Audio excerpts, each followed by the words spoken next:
Guys, আমি রিয়ার আমার channel Riaz ওয়ার্ল্ডে তোমাদের সকলকে স্বাগত। আজকে একটু বেশি খুশি খুশি দেখাচ্ছে আমাকে, তার কারণ আছে। দেখো তো এটা কোথায়। অনেকেই যারা ব্লগ দেখো তারা বুঝতে পেরে গেছে আমি চলে এসেছি বাড়িতে, এবং বাড়িতে আসার একটা আলাদাই মজা। অনেক দিন পরে এসেছি, আমি 1 মাস পরে বাড়িতে আসলাম, তো সেটার একটা আলাদাই মজা। যদিও আমি ওখানে অতগুলো ব্লগ দিইনি, কারণ একটু কাজে ব্যস্ত ছিলাম। তো যাই হোক, তো এই মজাটা বলার মতো না। আমি 2 দিন হয়েছে বাড়ি এসেছি, আর ভীষণ ভীষণ ভালো 2 দিন কাটিয়েছি। এবং আজকে কাকিমার বাড়িতে নেমন্তন্ন আছে, তো আমরা এখন সবাই মিলে যাব। মা অলরেডি চলে গেছে, পাপা গেছে স্নানে, আর আমি স্নান করে রেডি হয়ে গেছি। তো এখন যাব কাকিমাদের বাড়ি। মানে বোন আসবে, বোনাই আসবে, বোনের ছেলে আসবে, তো ওখানে বেশ মজা হবে। কাইন্ড অফ পিকনিক টাইপের বলতে পারো। 1 জানুয়ারিতে পিকনিক তো ওখানে করতেই পারি, ওখানেই ছিলাম। তো যাই হোক, বেশ মজা টজা হবে।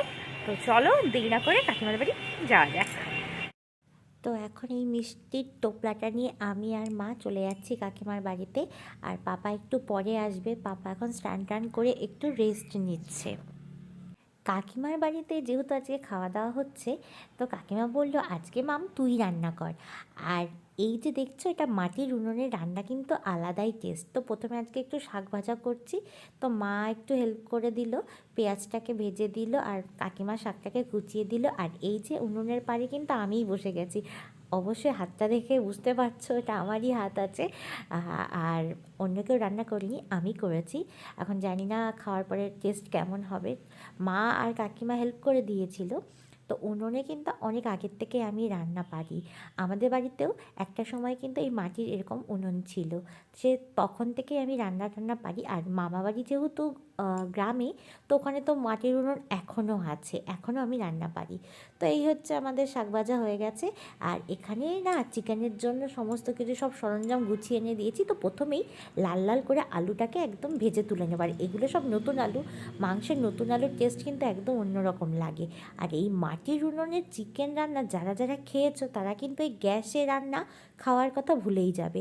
কারণ এই মাটির জালের মাংসটা না রান্না করতেও অন্যরকম লাগে, আর খেতে তো একদমই অন্যরকম। তো আলুগুলো ভেজে তুলে রেখে দিয়েছি আমি।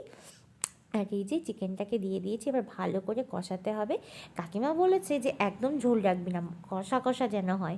তো যাই হোক, কাকিমার কথা শুনেই মাংসটাকে আগে সমস্ত রকম মশলা দিয়ে ম্যারিনেট করে রেখে তারপরে পেঁয়াজটাকে ভেজে ফোড়ন হয়ে গরম মশলা দিয়েছিলাম। চিকেনটাকে দিয়ে এই যে ম্যারিনেট করে রেখে দিয়েছে। আর কাকিমা আবার দেখলাম বেলুন টেলুনও সাজিয়েছে। আর এই যে মাও একটু হেল্প করে দিচ্ছিল, যেহেতু আমি বললাম একটু ক্যামেরা করব, তো তুমি একটু নাড়াচাড়া করো। আর এই যে চলে এসছে আমার বোন, বোনের ছেলে ওই যে দুষ্টু একদম দৌড়ে বেড়াচ্ছে, খুব মজা করছে। আর বোন বেলুন ফোলাচ্ছে, আর এই যে বোনাই ও বেলুনগুলো টানিয়ে দিচ্ছে। তো বোনাইয়ের নাম হচ্ছে নীল। আর ওই যে দেখতে পাচ্ছ ছোটোটাকে, ছোটোটা বিশাল মজা পেয়েছে। মামা বাড়ি আসলে ওর যে কী আনন্দ হয়। আর এদিকে একটু দেখিয়ে দিই, ওই যে বোন এইগুলো দেখে আবার হাসাহাসি করছে। আর রান্নাবান্না হয়ে গেছে, কাকিমা সুন্দর করে স্যালাডটা কেটে রেখে দিয়েছে। এখানে আলুর চিপস আছে এগুলো। আর এখন খাওয়া দাওয়া টেবিলে চলে বসবো এবার। এই যে প্লেট প্লেট পড়ে গেছে। আর এই রান্না করতে আড্ডাই আর কি মারতে আমাদের কিন্তু 5টা বেজে গেছে প্রায়। সবাই খেতে বসেছি, খেতে খেতেও ভাবলাম একটুখানি দেখিয়ে দিই যে কেমন টেস্ট হয়েছে। বাপরে বাপ, দারুণ হয়েছে। আর ঝালটাও চড়া ঝাল হয়েছে। তো খাওয়া দাওয়া হয়ে গেছে। আর এই যে কাকিমা এখন বিশাল ইয়ার্কি আড্ডা মারছে এখানে, দেখতেই পাচ্ছ কাকিমা আর আমার বরকে নিয়ে এখন ইয়ার্কি আড্ডা মারা শুরু করে দিয়েছে। বেলুন টেলুন রয়েছে। আর এই যে বোন আর ওটা হচ্ছে আমার ভাই। এরা হাসতে হাসতে পাগল হয়ে গেছে, কারণ কাকিমা একবার যদি তোমাকে হাসির কথা বলে না, আর শেষই করবে না। এরকম একটা মানুষ কিন্তু প্রত্যেকটা পরিবারেই দরকার হয়, কারণ আমাদের লাইফ এত স্ট্রেস হয়ে যায় এখনকার লাইফে।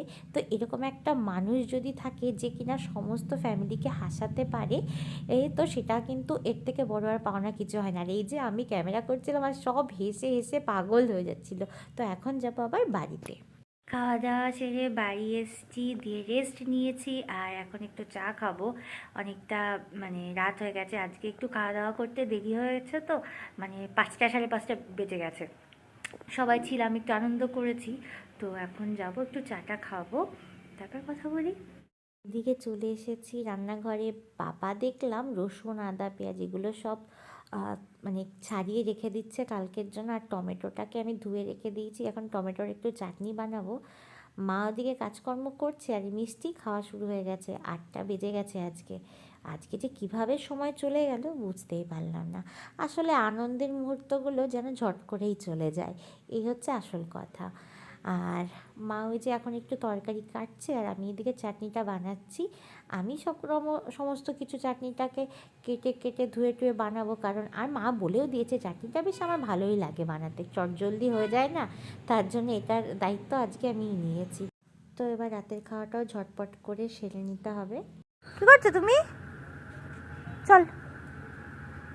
তো আমাদের তো রান্না বান্না খাওয়া দাওয়া সব হয়েই গেছে, আর বাইরেটা আসলাম এখন। বাইরেটা না কি ঠান্ডা হাওয়া। তোমাদের ওখানে কেমন ঠান্ডা পড়েছে একটু বলো। আর মানে ঠান্ডা হাওয়া হাওয়া তো একটু হাওয়া হাওয়া আছে, আর প্রচণ্ড ঠান্ডা, আবার কুয়াশা হয়েছে দেখতেই পাচ্ছ, একদম চারিদিকে নিস্তব্ধ হয়ে গেছে সব। এই সাইডে আশেপাশে বাড়ি সব মানে ঘর থেকে আর বেরোতেই পারছে না, এত ঠান্ডা পড়েছে। তো আমি ভাবলাম মিষ্টিকে একটুখানি টয়লেট করাতে আসলাম। আর আর তোমাদের তো একটা জিনিস দেখাতেই ভুলে গেছি, এবছর না নতুন বছরে আমরা একটা ফ্রিজ নিয়েছি এই বাড়ির জন্য। সেটা এখনও দেখাবো তোমাদের, কিন্তু এখনও যারা মানে দোকান থেকে তো নিয়ে এসেছি, কিন্তু যারা লাগানোর জন্য গোদরেজের কোম্পানির থেকে ফ্রিজটা এসে তো সব কিছু ঠিকঠাক সেট করে দিয়ে যাবে, তারা এখনও আসেনি। তো নতুন বছরে এটাই নেওয়া হয়েছে আমাদের।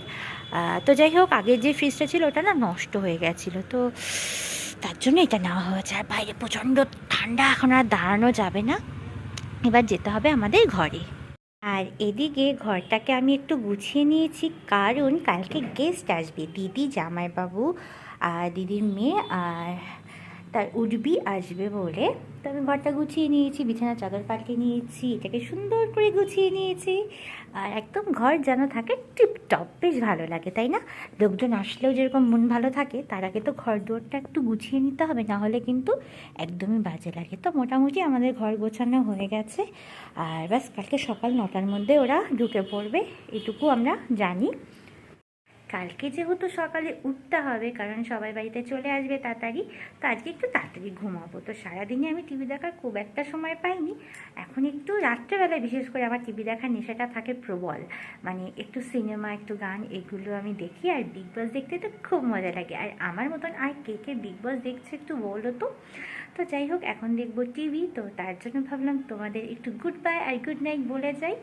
তো চলো, আজকে রাত্রের জন্য গুড নাইট। তোমরা সকলে সুস্থ থেকো, ভালো থেকো, আর আমাকে একটু সাপোর্ট করতে থেকো। ভিডিও ভালো লাগলে লাইক কমেন্টস অবশ্যই করো, আর অবশ্যই বন্ধুদের সঙ্গে শেয়ার করতে ভুলো না। তো চলো, আজকের জন্য টাটা।